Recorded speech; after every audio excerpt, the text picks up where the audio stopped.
माघ पौर्णिमेचे बौद्ध धर्मात अत्यंत महत्वाचे स्थान आहे. वैशाखी पौर्णिमेनंतर म्हणजेच बुद्ध पौर्णिमा हा दिवस सर्वात पवित्र मानला जातो. या दिवसाचे महत्व मुख्यत्वे दोन घटनांशी जोडलेले आहे. गौतम बुद्धांच्या काळात राजगीर येथील वेळुवन आश्रमात एक चमत्कारिक घटना घडली होती. या दिवशी 4 गोष्टी एकत्र आल्या होत्या.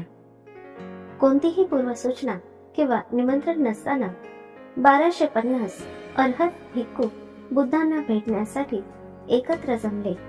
हे सर्व भिक्खू पूर्णपणे ज्ञानी म्हणजेच अर्हत होते. या सर्वांना स्वतः बुद्धांनी दीक्षा दिली होती. हा प्रसंग माघ महिन्याच्या पौर्णिमेला घडला होता. त्याचबरोबर याच दिवशी बुद्धांनी आपल्या शिष्यांना बौद्ध धर्माचे मुख्य सार सांगितले, ज्याला ओवाद पातिमोक्ष म्हणतात. त्यात त्यांनी 3 मुख्य तत्वे दिली. सब्ब पापस्य अकरणम, कुशलस्य उपसंपदा, सचित्त परियोदपनम एतं बुद्धानुशासनम. सर्व पापांपासून दूर राहणे, कुशल म्हणजेच चांगले कर्म करणे आणि स्वतःच्या चित्ताला शुद्ध करणे हीच बुद्धांची शिकवण आहे. याच दिवशी तिसरी महत्वाची घटना घडली होती.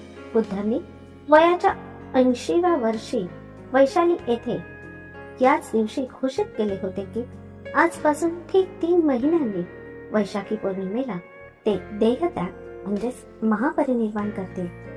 या दिवशी बौद्ध अनुयायी विहारात जाऊन प्रार्थना आणि वंदना करतात. माघ पौर्णिमेला अनेक देशात जसे की थायलंड, म्यानमार रात्रीच्या वेळी दिवे लावून मिरवणुका काढल्या जातात. याच दिवशी भिक्खूंना भोजन दान दिले जाते आणि अष्टशेत पाळले जाते. मन शांत करण्यासाठी आणि चित्त शुद्धीसाठी विशेष ध्यान म्हणजेच मेडिटेशन ही केले जाते.